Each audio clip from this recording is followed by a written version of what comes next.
Movie start होती है और हम एक लड़के को देखते हैं जिसका नाम मैथ्यू था। ये लड़का एक सिटी में आया होता है। एक दिन जब ये मूवी देखने जाता है तो ये देखता है कि सिटी में गवर्नमेंट और स्टूडेंट की आपस में लड़ाई हो रही है। इसी दौरान मैथ्यू को एक लड़की मिलती है जिसका नाम इजाबेल था। जब मैथ्यू उस लड़की से मिलता है तो इजाबेल कहती है कि क्या तुम यहाँ हर रोज आती हो? मैं जब भी यहाँ होती हूँ कहीं ना कहीं तुम मुझे नजर आ ही जाते हो।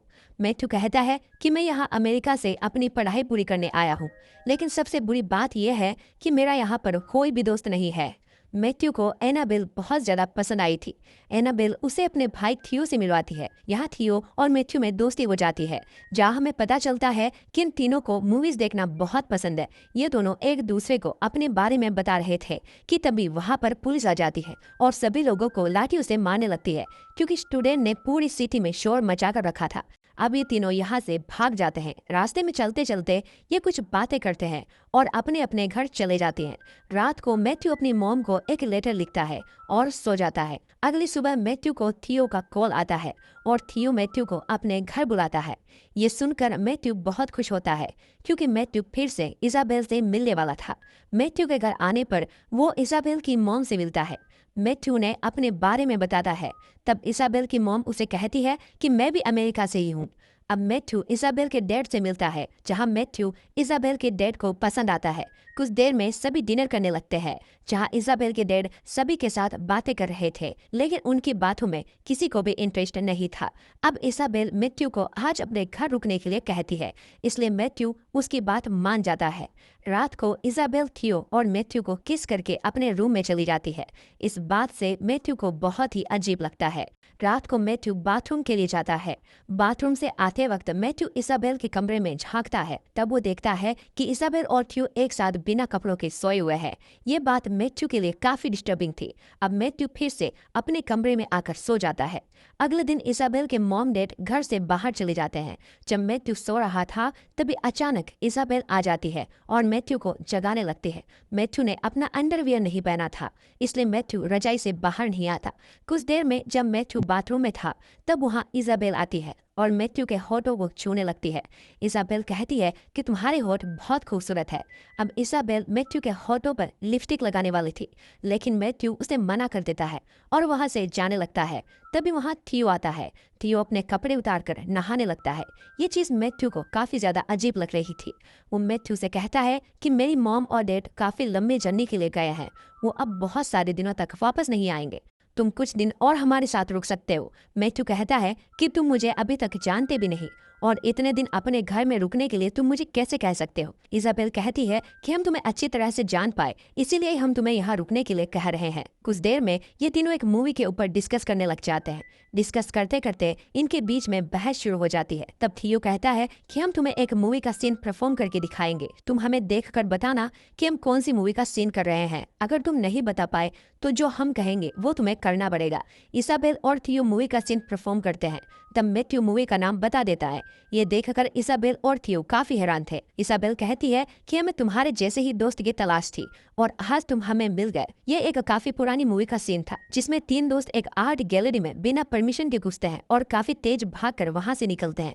इसाबेल कहती है कि हमें भी ये रियल लाइफ में परफॉर्म करना चाहिए। यहाँ हमें पता चलता है कि ये दोनों मूवी से काफी ज्यादा इफेक्टेड थे। इन दोनों को मूवीज को रियल लाइफ में अप्लाई करना काफी ज्यादा पसंद था। पहले तो मैथ्यू इन सब के लिए मना करता है, लेकिन बाद में मैथ्यू मान जाता है। ये तीनों एक आर्ट गैलरी में जाकर काफी तेज भागते हुए वहां से निकलते हैं। इन्होंने यहाँ मूवी का भी रिकॉर्ड तोड़ दिया था। बाहर बहुत ज्यादा बारिश हो रही थी, इसलिए सभी घर आ जाते हैं। मैथ्यू भीग चुका था, इसलिए थियो मैथ्यू को कपड़े देता है और उसके सामने ही कपड़े बदलने लगता है। मैथ्यू को इसाबेल की कुछ फोटोज मिलती है, जिनमें से एक फोटो को मैथ्यू अपने अंडरवियर में रख लेता है। कुछ देर में ये फिर से वही गेम खेलने लगते हैं, जहाँ इसाबेल फिर से एक मूवी का सीन परफॉर्म करती है, लेकिन यहाँ थियो मूवी का नाम नहीं बता पाता और इसाबेल जैसा उसे कहती है वैसा थियो करता है। इसाबेल उसे एक तस्वीर को देखकर सबके सामने हिलाने के लिए कहती है। बिना कोई सवाल किए थियो ऐसा ही करता है। जब थियो और मैथ्यू एक साथ थे तब मैथ्यू थियो से पूछता है कि मैं तुम दोनों भाई बहन को समझ नहीं पा रहा हूँ, तुम दोनों आखिर ये सब कर क्या रहे हो? एक दिन मैंने तुम दोनों को बिना कपड़ों के एक साथ सोते हुए देखा था। थियो कहता है कि जब हमारा जन्म हुआ तब मैं और मेरी बहन एक साथ जुड़े हुए थे। सर्जरी से हमें अलग तो कर दिया गया, लेकिन वो हमारे दिमाग को अलग नहीं कर पाए। हम दोनों के दिमाग अभी भी एक साथ जुड़े हुए हैं।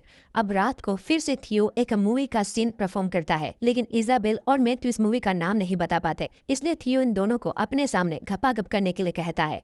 इस बात के लिए मैथ्यू बिल्कुल भी नहीं मानता, तो ये दोनों मैथ्यू के साथ जबरदस्ती करने लग जाते हैं। बाद में मैथ्यू मान जाता है। जब इसाबेल मैथ्यू के अंडरवियर उतारती है तब उसमें इसाबेल की फोटो थी। ये देखकर ये दोनों हंसने लगते हैं। कुछ देर में मैथ्यू और इसाबेल घपाघप शुरू कर देते हैं।